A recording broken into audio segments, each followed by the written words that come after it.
Assalamualaikum warahmatullahi wabarakatuh. Oke, video kali ini kita akan belajar statistik matematika 1 yang digunakan dalam buku ini adalah buku Ronald E. Waple, Ilmu Peluang dan Statistika untuk Insinyur dan Ilmuwan. Oke, langsung saja kita langsung menuju bab 1. Sini yang pertama ada 1.1. 1.1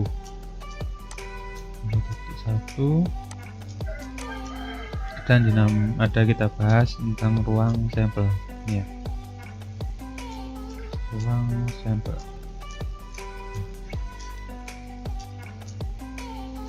Nah, ruang sampel di sini disimbolkan dengan huruf T gitu ya.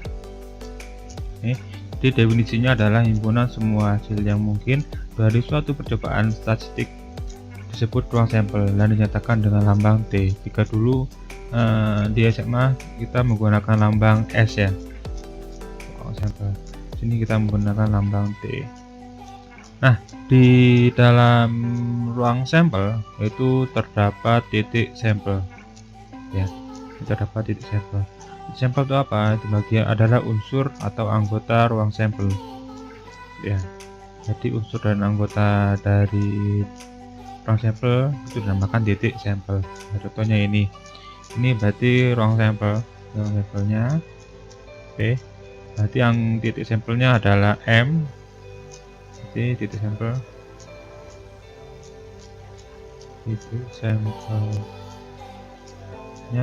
itu adalah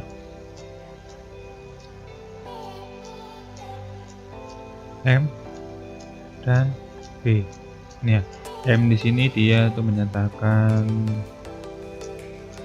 muka, ini ada muka dan B adalah belakang ini ya, atau bisa juga muka dan angka gitu ya. Oke, dan ini yang berikutnya di sini contoh. Jadi pandanglah suatu percobaan menentukan sebuah dadu. Berarti dadu ada ke 6 kemungkinan ya. Kemungkinan yang pertama 1, 2, 3, 4 dan 5, 6. Nah, sedikit ialah nomor yang muncul di sebelah atas ruang sampel. Berarti sini disimbolkan dengan T1 1 sampai 6, 1, 2, 3, 4, 5, 6. Nah, kenapa disimbolkan dengan T1 di sini ya? Bila yang ingin diselidiki pada percobaan di atas adalah apakah nomor genap atau ganjil, maka ruang sampelnya adalah T. Jadi T ini lingkupnya lebih besar daripada T1. Jadi T1 itu himpunan bagiannya ya, himpunan bagian dari T. Tuh. Jadi lingkup T lebih besar. Jadi antara 1, 2, 3, 4, 6 yang lebih besar adalah ganjil dan genap. Seperti itu. Ini ya, kita disebutkan dengan nomor ganjil dan genap dan ganjil itu. Nah, contoh 1.1 menunjukkan bahwa hasil suatu percobaan dapat dinyatakan lebih dari satu ruang sampel. Itu ya. T1 memberi informasi lebih banyak daripada T2. Jadi lingkupnya dari T kalau yang lebih besar, di lebih kecilnya adalah T1 dan lebih kecil lagi adalah T2. Jadi T1 memberi info lebih banyak daripada T2, dan kita tahu ya T1 misalkan muncul T1 kita dapat menunjukkan unsur apa yang muncul T2, tapi tidak berlaku kebalikannya. Jika T2 diketahui, kita tidak bisa menunjukkan unsur dari T1 seperti itu. Nah, untuk beberapa percobaan kita bisa mencari unsur ruang sampel dengan diagram pohon. Nah, untuk lebih jelas tentang T1, T2 dan T setelah nanti ada subbab berikutnya gitu ya, untuk penjelasan lebih detailnya. Jadi intinya lingkup yang lebih besar adalah T atau semestanya kalau di materi SMA ya. Lebih kecil lagi T1 dan lebih kecil lagi T2. Jadi T2 itu himpunan bagian ya dari T1. Jadi urutannya berarti T2, T1 yang paling besar adalah P. Ini ya. Kita berikutnya kita akan bahas tentang diagram pohon. Penggunaan diagram pohon.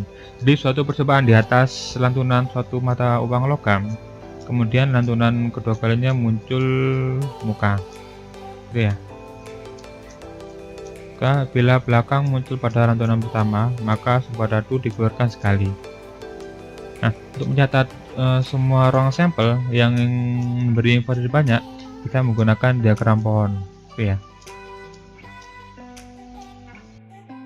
Oke, jadi saya ulangi lagi ya. Jadi di sini lantunannya uang logam untuk yang pertama. Dia akan dapat muka, maka dilempar lagi koinnya.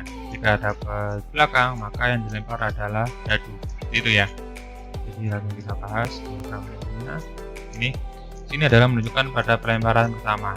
Jadi kan ada koin, ada kemungkinan muka atau belakang, gitu ya. Misalkan yang pertama dapat muka, berarti kan lembaran kedua berupa koin lagi, gitu ya.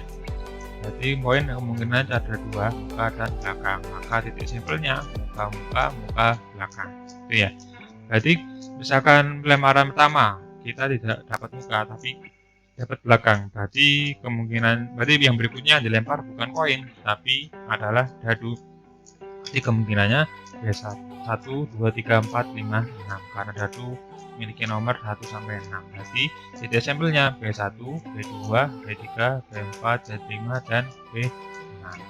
Lalu ini ruang sampelnya ya, berarti di titik sampel ini muka belakang B1 sampai B6. Itu ya, semoga jelas yang contoh yang pertama. Berikutnya contoh yang ketiga, contoh titik 3. Jadi contoh 1.2 ya. Jadi di sini 3 barang dipilih secara acak dari suatu pabrik. Berarti ini sama saja dengan mengambil satu barang secara acak tapi diulangi sebanyak 3 kali. Seperti itu ya. Saya ulangi, jadi kalau 3 barang dipilih secara acak sama saja dengan mengambil satu barang secara acak diulangi sebanyak 3 kali. Itu sama saja 3 koin dilempar bersama-sama sama saja dengan melempar satu koin sebanyak 3 kali atau mengulang sebanyak 3 kali. Gitu ya. Jadi kita lanjutkan. Lalu di sini ada penggolongan C untuk cacat dan B untuk tidak cacat. Dan ini akan membuat ruang sampelnya. Nah, sekarang tiap alur memberi titik sampel yang berbeda. Mulai dengan alur yang pertama kita peroleh titik sampel CCC, menunjukkan kemungkinan bahwa ketiga barang yang diperiksa cacat. Itu ya. Dan dapatkan diagram dari diagram pohon kita dapatkan ini coba kita lihat, sini ada gambarnya. Nah ini, jadi misalkan barang yang pertama dapat cacat, jadi kemungkinan barang yang kedua ada 2 kemungkinan, yaitu cacat atau baik atau tak cacat, gitu ya. Jadi misalkan yang pertama dapat baik, lalu kita ambil lagi, jadi kemungkinan yang kedua adalah cacat atau baik, gitu ya. Jadi yang pertama kan ada 2 kemungkinan ya. Dari yang pertama misalkan dapat cacat, tadi saya ulangi, dapat kedua dapat cacat atau baik. Ya kan, kemungkinan kedua dapat baik, maka yang ketiga dapat cacat atau baik, gitu ya. Maka pasangannya C, C, C, C, C, B. Jadi barang pertama, kedua dan 3, gitu ya. Yang berikutnya C, C, B. Ini C, C, C, C, ini C, C, B. Jadi yang ketiga dapat yang tidak cacat. Ini yang berikutnya, berarti yang kedua B, maka yang ketiga kemungkinan juga sama, CB juga sama, CB, CB juga. Ya. Jadi ini urutan akan mempengaruhi barang yang dipilih ya. Jadi ini BBB, BBC, BCB, BCC, CCB, CCB, BCC. Semoga jelas ya, gampang ya.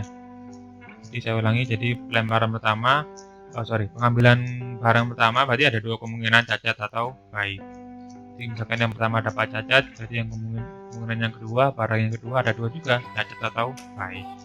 Misalkan yang kedua dapat cacat, maka yang ketiga dapat cacat atau baik, ada 2 kemungkinan juga. Dan berlaku untuk yang lainnya. Jadi ini merupakan diagram pohon. Jadi untuk ruang sampelnya ini ya berarti dari CC, C, CCB dan seterusnya. ya. Jadi ini menunjukkan ini urutannya berarti 1, 2, dan 3 nih, barang 1, barang 2, barang 3, dan seterusnya gitu ya. Oke, kita lanjut. Jadi berikutnya ruang sampel yang besar atau titik sampel yang tak hingga banyaknya lebih mudah dulu dengan pernyataan atau aturan daripada kita mendaftarkan menghapuskan banyak waktu. Jadi misalkan ini cara bacanya adalah T kumpulan semua T. Jadi ini T kumpulan semua X. Nah, ini ada garis tegak lurus. Garis tegak lurus ini dibacanya adalah bila atau jika. Jadi bacanya bila atau jika. Cara mau yang mana? Jadi bacanya kumpulan T itu adalah atau T kumpulan semua X. Sini karena bukan X. Jika suatu kota yang berpenduduk melebihi 1 juta, ya.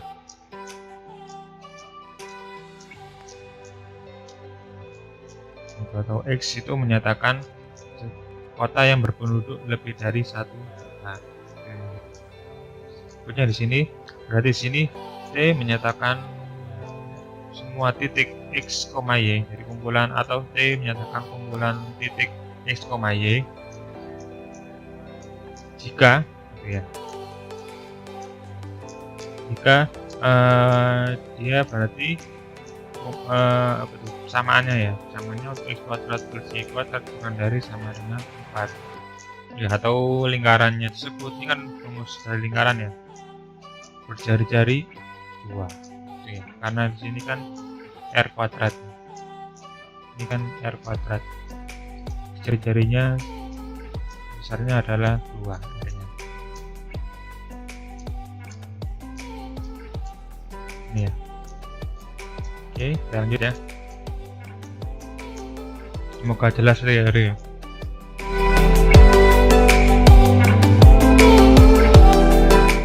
Berikutnya kita bahas tentang kejadian. Nah, dalam percobaan kita mungkin mengetahui munculnya kejadian tertentu dan bukan hasil dari besar tertentu dalam suatu ruang sampel. Contohnya, kita akan mengetahui kejadian A bahwa hasil lantunan suatu dadu yang dapat dibagi 3. Maka bisa kita tulis ini contohnya dengan A 3,6 dari ruang sampel T1 dalam contoh T1.1, atau bisa diganti dengan T2 misalkan dia, karena dia merupakan anggota bagian dari T1 itu.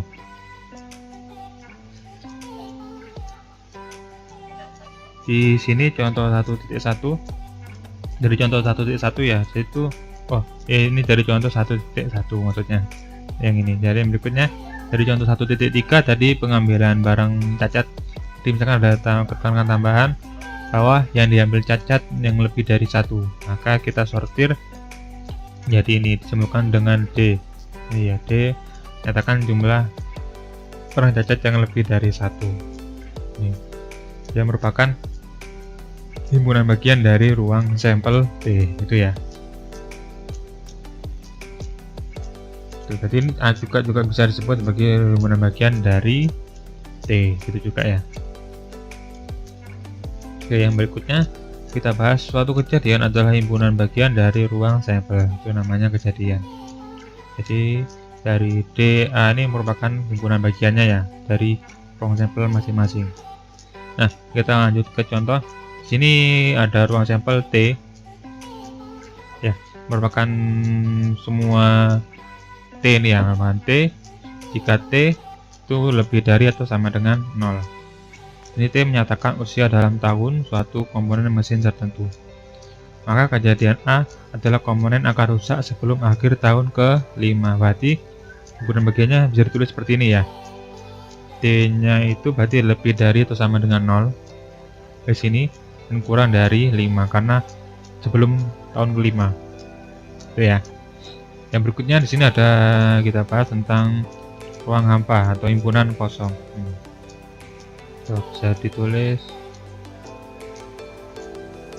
himpunan kosong. Tuh. Jadi dia adalah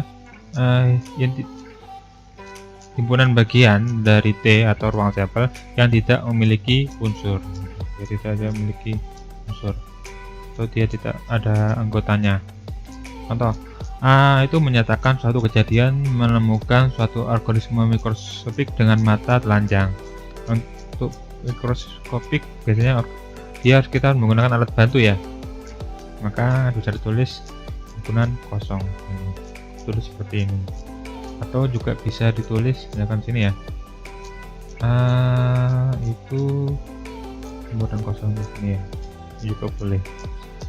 Atau juga B itu di sini, B itu kan kumpulan semua X ya. Jika X itu menyatakan bilang genap membagi 7. Nah, di sini berarti B itu kan merupakan himpunan kosong atau ruang hampa. Karena ini kurang lengkap, misalkan X bilangan genap yang habis membagi 7 itu lebih bagus. Bagi 7. Berarti cuman ada dua kemungkinan ya, 7 atau 1 gitu ya, bilangan ganjil sendiri. Maka ini disebut dengan ruang hampa gitu ya. Nah, berikutnya kita bahas tentang komplement. Komplement suatu kejadian A terhadap T ialah himpunan unsur T yang tidak termasuk dalam A. Komplement dinyatakan dengan lumbung A aksen. Ini bisa dibaca dengan komplement. Ya.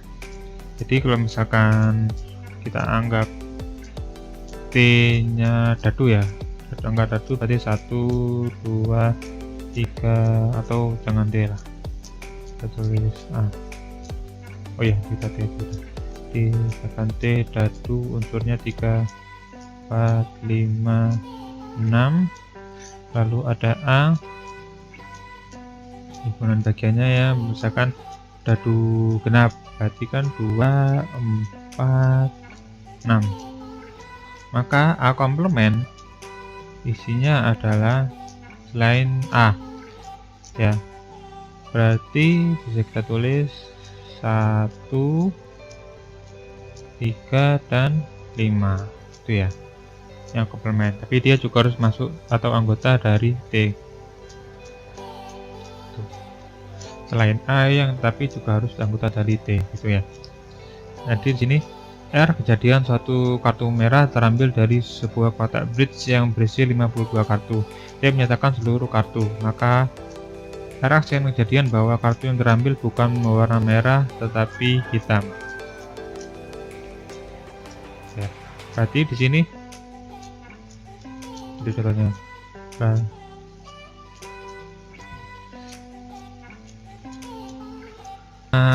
R ya, di sini kan R dari kartu merah, berarti R aksen atau R komplement dari R ini dia menyatakan yang warna hitam itu ya. Tapi dia kan merupakan bagian dari T sendiri, karena T itu kemungkinan cuma merah dan warna hitam untuk kartu bridge ya, warnanya ya itu. Berikutnya contoh 1.6, T-nya buku, rokok, cangkul, montir, temperatur, dan es. Hanya rokok, montir, temperatur, berarti komplementnya buku, cangkul, dan es. Sisanya ya yang bukan dari A aksen gitu. Sekarang kita lanjut yang berikutnya, irisan. Irisan dua kejadian A dan B dinyatakan dengan lambang ini irisan ya, ialah kejadian yang unsurnya termasuk dalam A dan B. Contohnya ini, R kejadian bahwa yang dipilih secara acak selagi makan di suatu warung dekat kampus ada seorang mahasiswa, dan S menyatakan kejadian bahwa seorang yang terpilih tinggal di asrama. Maka R irisan S menyatakan himpunan semua mahasiswa yang makan di ruang tersebut dan tinggal di asrama. Itu paham ya? Jadi kita ulangi, yang R itu jadi ada seorang diambil secara acak selagi makan di suatu warung dekat kampus dan adalah seorang mahasiswa. S itu bahwa seorang yang terpilih tinggal di asrama. Jadi irisannya adalah mahasiswa yang makan di warung dan tinggal di asrama. Itu ya. Dan ini berikutnya P A I W O Q R S T, maka irisannya adalah himpunan kosong. Kenapa? Ini tidak ada yang bagian yang sama, gitu ya. Jadi intinya irisan itu apa ya, kejadian yang unsurnya ada di A dan juga ada di B.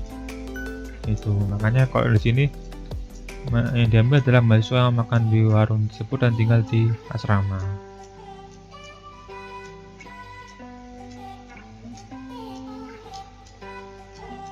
Berikutnya, kalau di sini kan tidak ada maka himpunan kosong.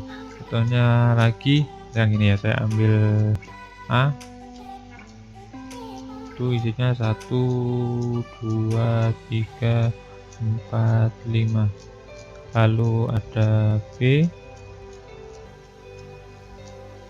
tekan 2 4 7, maka A irisan B kita ambil unsur yang sama. Jadi di sini maka unsur sama yang ada di A dan juga ada di B. Berarti sini ada 2 ya. 2 masuk, 4 4 7, sini tidak ada 7 ya. 1 3 5 di B tidak ada, maka bisa kita anggap A irisan B adalah 2 sama dan 4, 2 dan 4 itu ya. Itu irisan. Yang berikutnya, kejadian bila A saling meniadakan atau terpisah bila A irisan B adalah himpunan atau ruang hampa, yaitu bila A tidak memiliki A dan B tidak memiliki unsur kesekutuan, kayak contohnya yang 1.8 ya. Yang berikutnya contoh 1.9, di suatu hotel di Bandung program televisi tersedia melalui 8 saluran, 3 diantaranya dari jaringan swasta, 2 dari jaringan TVRI, dan 1 dari CNN. 2 lainnya dari Kuala Lumpur dan Bangkok. Nah, misalkan suatu hotel menghidupkan televisi tanpa terlebih dahulu memilih saluran, misalkan A kejadian bahwa program berasal dari TVRI dan B kejadian bahwa program dari CNN. Karena program televisi tidak berasal dari lebih dari jaringan, maka kejadian A dan B tidak mempunyai program yang sama. Jadi karena A dan B tidak mengandung program, itu ya. Jadi kejadian A dan B saling terpisah karena di sini TVRI anggotanya dan di sini ya sampelnya adalah CNN, gitu ya. Jadi ya tidak ada unsur yang sama. Beda dengan ini. Misalkan ini berarti dia ada unsur yang sama, yaitu 2 dan 4. Itu. Misalkan di sini yang A TVRI dan CNN, misalkan yang A TVRI sama CNN, maka yang B misalkan tetap CNN, berarti ada irisannya yaitu apa? CNN. Ya, karena di sini tidak ada unsur yang sama, maka bisa dianggap sebagai ruang kosong. Oke ya. Yang berikutnya kita akan bahas tentang gabungan. Gabungan itu 2 kejadian A dan B dinyatakan dengan lambang unsur ini. Ini artinya gabungan. Kalau kebalik tadi irisan. Oke ya, ini irisan. Ialah kejadian yang mengandung semua unsur yang termasuk A atau B atau kedua-duanya. Jadi bisa A sendiri atau B dan kedua-duanya, gitu ya. Jadi misalkan ada anggota yang sama cukup ditulis 1 kali. Contohnya ini ya, A itu anggotanya ABC, B, C, D, E. Maka sini ada yang sama ya. Ini yang warna ini B dan C, sini juga ada B dan C. Jadi tidak perlu ditulis 2 kali, cukup tulis sekali. Berarti A, B, C, D, E. Ini ya. Misalkan lagi, kejadian bahwa seorang karyawan dipilih secara acak pada suatu perusahaan pengeboran minyak rokok. Kejadian bahwa karyawan terpilih peminum alkohol, maka gabungannya merupakan himpunan semua karyawan yang perokok atau peminum atau kedua-duanya, gitu ya. Misalkan lagi, A itu unsurnya 1, 2, 3, maka misalkan dan B kita anggap 4, 5, maka untuk gabungan A dan B, nah itu kan tidak ada yang sama, jadi kita bisa tulis 1, 2, 3, 4, 5 gitu ya. Jadi intinya jika gabungan itu berarti kita ambil semua yang sama, cukup tulis satu kali. Jika irisan maka kita ambilnya bagian yang sama. Jika tidak ada yang sama, maka kita bisa kita anggap sebagai ruang kosong. Ya, yang berikutnya contoh 1.12m menyatakan semua X itu ya.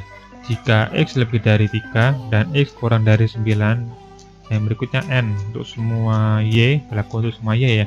Jika Y lebih dari 5 dan kurang dari 12, maka gabungannya adalah Z, ini XY, jadi XY itu mengandung X dan Y. Jadi untuk semua Z, jika Z lebih dari 3 dan kurang dari 12, itu ya. Nah, untuk semua kejadian ini bisa kita gambar dengan namanya ruang sampel. Ini sampel. Nah, hubungan antara kejadian ruang sampel padanya dapat digambarkan dengan diagram Venn. Oh, maksudnya jadi saya membangun ruang sampel ya, maaf, maksudnya diagram Venn. Ruang sampel ini ada persegi panjang, ini menyatakan semestanya, atau gitu bisa dianggap sebagai ruang sampel. Contohnya ini ya, jadi ini ada A, yang A isinya berarti 1, 2, 7, dan 4, yang B berarti di sini aja ya. Di sini A berarti isinya 1, 2, 4, 7, berikutnya yang B di 1, 2, 3, 6, yang C isinya 1, 3, 4, 5. Ini S atau T, saya baca T ya, kalau di sini T, kenapa ini harusnya T harusnya. Jadi 1, 2, 3, 4, 5, 6, 7. Ini ya. Nah, ini untuk A irisan B berarti daerah 1 dan 2. Ini A irisan B 1 dan 2, ini ada yang sama. Nah, dan B 1 sama 2 yang sama, jadi dia saling mengiris. Berikutnya untuk B irisan C, B sama C, di sini yang sama adalah 1 dan 3, makanya ini saya hapus ya. Hanya di sini dia menggunakan ini ya, di sini 1 dan 3 ini ya. Berikutnya A dan C, ini yang sama arti 1 sama 4 ya, sama 4 ya. Untuk irisannya A dan C 1 dan 4 ini ya. Berikutnya di sini gabungan, berarti gabungannya A sama C berarti 1, ini ada 1, 2, 3, 4, 5, dan 7 itu ya. Selanjutnya B komplement irisan A, berarti untuk B komplement itu berarti selain unsur B itu ya, berarti komplemennya di sini B komplement berarti selain ini ya, selain 1, 2, 3, 6, berarti bisa kita tulis 3, 4, 5, jadi gini ya, 4 dan 5. Berarti untuk irisan dengan A berarti yang sama, oh sorry ada yang kurang 7, itu juga masuk ya. Jadi 4 dan 7 ini ya, 4 sama 7 sama-sama. Oke, komplement. Yang berikutnya A irisan B irisan C, berarti antara dia A, B, C kita ambil yang sama. Di sini 1 ada 1 masuk ya, 2 di C tidak ada, 4 cuman ada di C, 7 tidak ada, berarti 3 di C ada, di A tidak ada, 6 hanya di B, 4 5 cuman ada C, berarti yang sama cuman 1 ya. Jadi intinya harus mengandung semuanya. Jadi ini cuma 1. Berikutnya A gabungan B irisan C komplement, berarti agar mudah gini pengertiannya. Jadi kan ada kurung ya, berarti saya cari dulu A gabungan B untuk yang ini ya. Jadi A gabungan B berarti ini berarti berapa nih? 1 2 3 4. Saya arsir aja ya, pengen aja. Yang diambil yang ini. Ada garis kuning. Nah, di sini ada 1 2 3 4 6 dan 7. Ini ya. Ini A gabungan B. 1 2 3 4 6 dan 7. Lalu yang berikutnya dia diiriskan dengan C komplement. C komplement. Saya tulis sini C komplement. C komplementnya berarti selain 1 3 4 5. Berarti ada 2 1 2 3 4 5 6 sama 7. Ini ya. Berarti untuk A gabungan B sudah dicari, lalu irisan dengan C komplement berarti kita ambil unsur yang sama. 1 tidak ada, 2 ada 2 berikutnya 6 ada 6, lalu yang terakhir 7. Nah ini ya, ini ya 7. Semoga paham ya untuk ini ya. Lalu yang berikutnya dan terusnya nih, di gambar 1.4 nah, gambar 1.4 ini gambar 1.4 jadian A dan B dan C. A, B, dan C ketiganya adalah himpunan bagian dari ruang sampel T. Jelas bahwa jadian B adalah himpunan bagian dari jadian A. Jadian B irisan dari C tidak berunsur, oleh karena itu B dan C terpisah.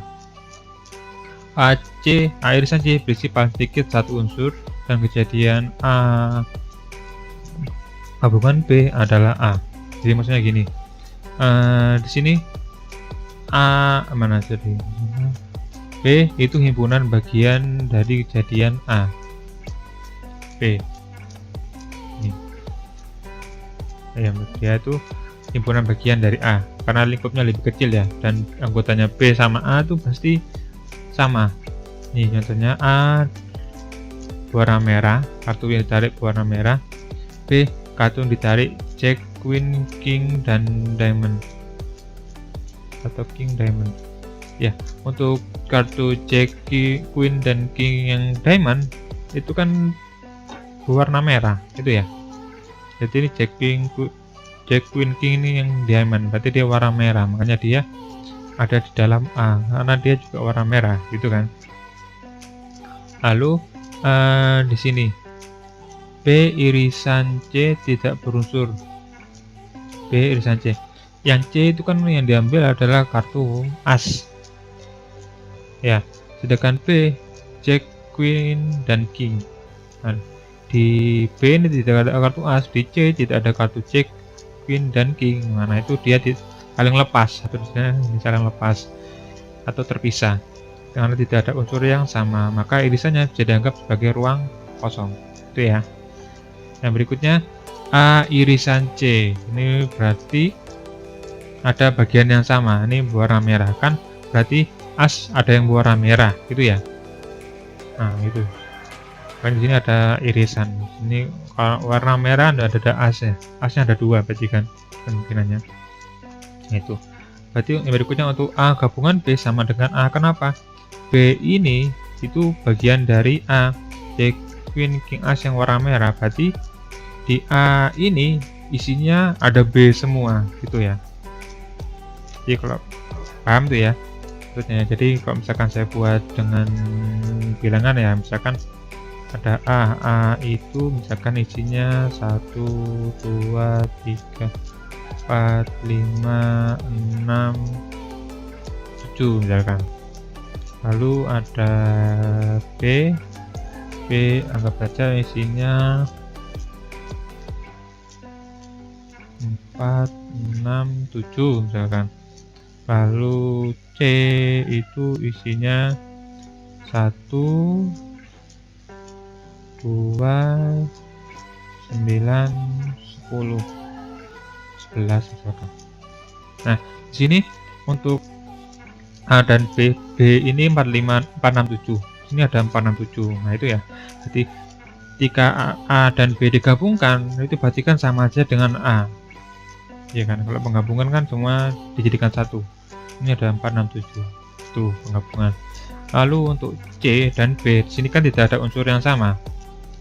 Itu ya. Ketika diiriskan berarti dia dikatakan ruang hampa. Itu ya. Sedangkan A dan C itu ada irisannya berapa, yaitu 1 dan 2 itu. Maka paham ya diagram Venn. Ini untuk ya, untuk A irisan ruang hampa, maka dia dapat dikatakan dia ruang hampa. A gabungan ruang hampa disebut dengan A, bersama aja dengan A.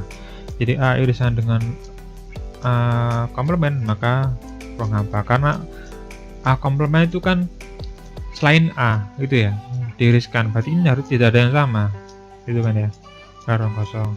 Gabungannya merupakan T sendiri ya, atau ruang sampelnya sendiri. T komplement maka ruang hampa itu ya, karena T itu kan yang unsur terbesarnya ya, atau semestanya itu, berarti kan ruang kosong. Komplement dari ruang kosong itu T, lalu ada komplement, dikomplementkan lagi itu sama dengan A. Jadi jangan saya ambil contoh, akan T nya anggap 1 sampai 7 misalkan, A nya anggap saja 2, 3, 6. Jadi untuk A komplement itu berarti kan 1, 4, 5, 7 ya. 1, 2, 3, 4 ini. Berarti komplement dikomplementkan lagi, berarti selain A berarti isinya adalah 2, 3, dan 6. Itu kan komplement dari A. Lalu ini jika ada A irisan B lalu dikomplementkan, itu sama saja dengan A komplement gabungan dengan B komplement. Jika gabungan itu bisa ditulis dengan A komplement irisan dengan B komplement. Contohnya ya, misalkan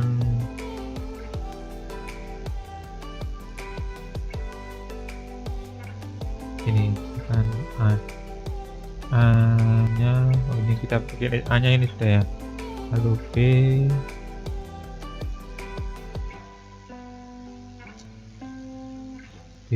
misalkan berapa ya, 1, 4, 6.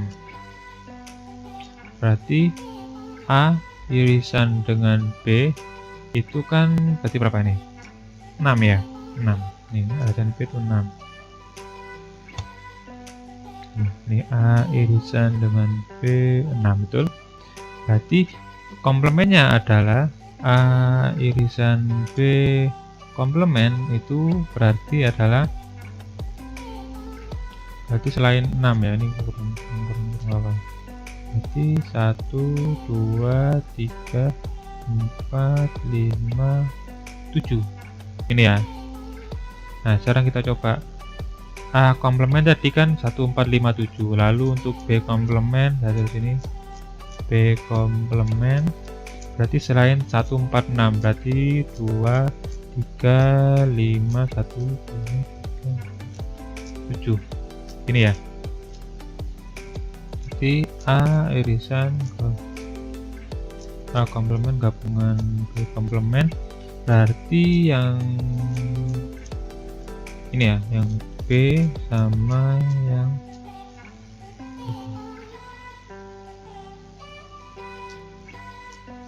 ini ya, ini sama yang ini. Berarti di sini oh ini kurang komplement. Berarti berapa nih? Satu tidak ada, 2, 4 tidak ada, 5. Udah semua. Berarti oh ya gabungan ya. Berarti kita tulis lagi 1, 2, 3, 4, 5, 7. Nah ini 1, 2, 3, 4, 5, 7. Berarti kan 1, 2, 3, 4, 5, 7. Ini sama nih ya, 1, 2, 3, 4, 5, 7. Ini untuk yang gabungan. Berikutnya kita coba yang ini, gabungan lalu dikomplementkan. Jadi untuk A gabungan B, A gabungan B, A nya kan 2, 3, 6, B nya 1, 4, 6. Berarti 1, 2, 3, 4, 6. Ini ya. Lalu untuk komplemennya, gabungan komplemen, jadi kita tulis selain 1, 1, 2, kan ini sampai 1 sampai 7 ya, 1, 2, 3, 4, 5, dan 7. Ini ya. Kita coba dengan A komplemen, irisan B komplemen.